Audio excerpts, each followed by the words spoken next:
Laura, let's come back into some more questions. We've probably got about 4 or 5 questions to go.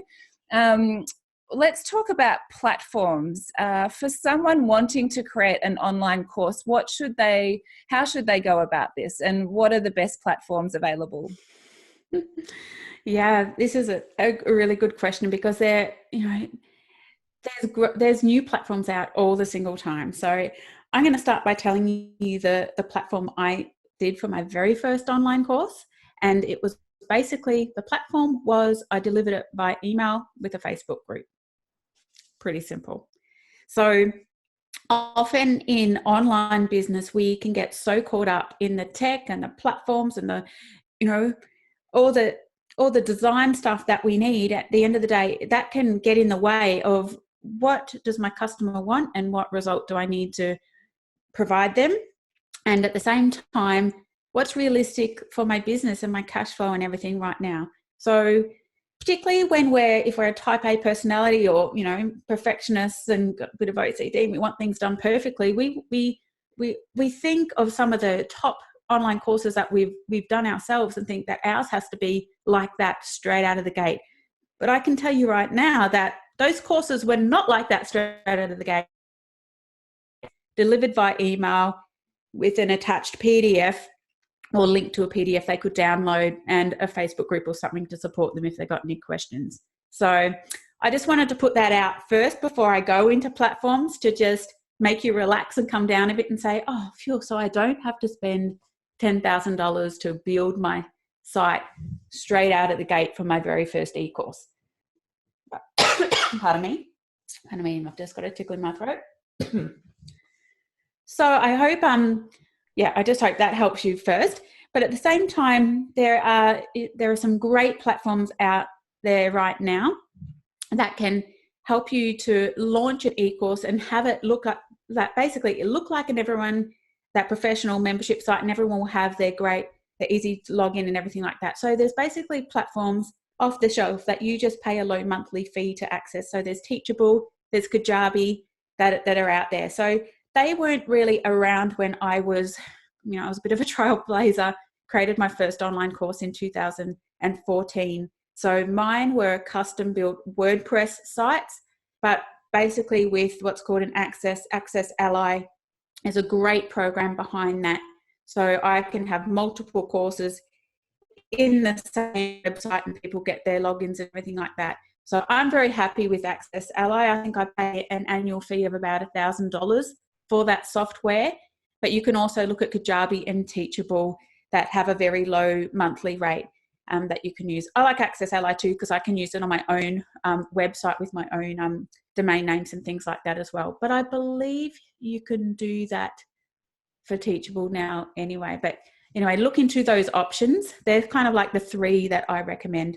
But you can also get some other WordPress ones that you can use with some free plugins as well. So I know if you are an Entreport user, there's PilotPress, which is a free plugin as well. But I really like all the capability that you get with an Access Ally.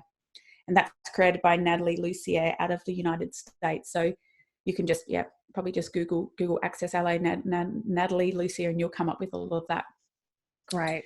But back on that was just platforms. Back on, I think the other part of the question was how to go about creating the online course.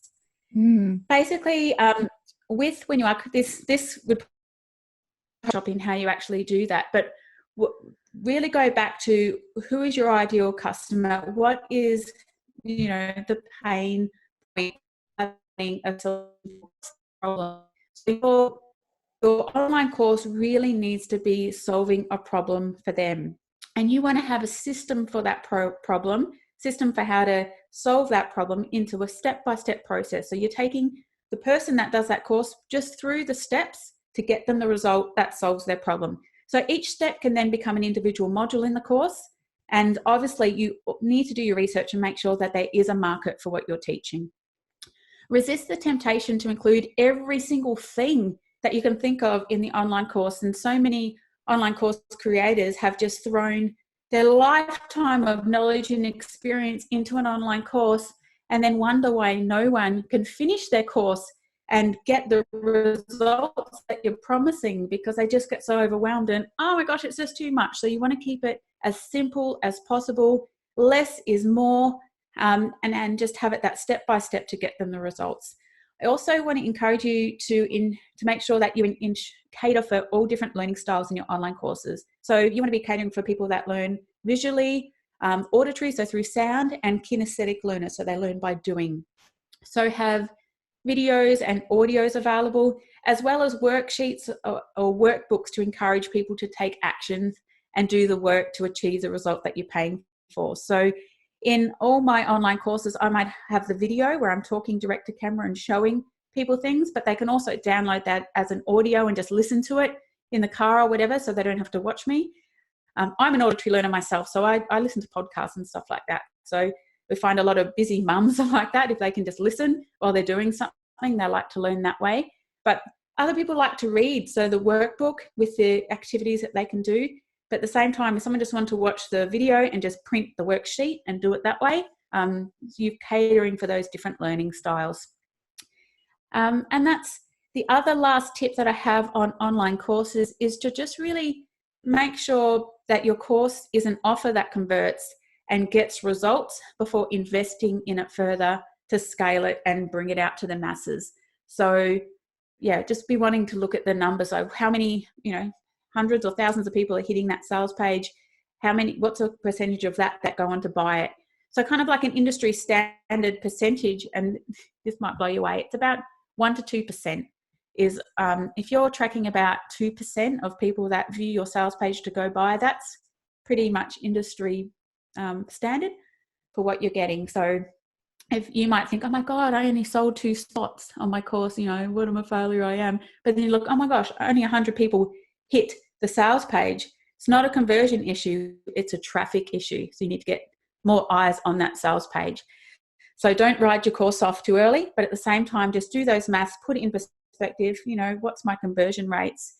And then once you've got that offer that is converting, then you can invest more in paid traffic and affiliates and everything to grow it and get more people going through that course. I really hope that those tips help.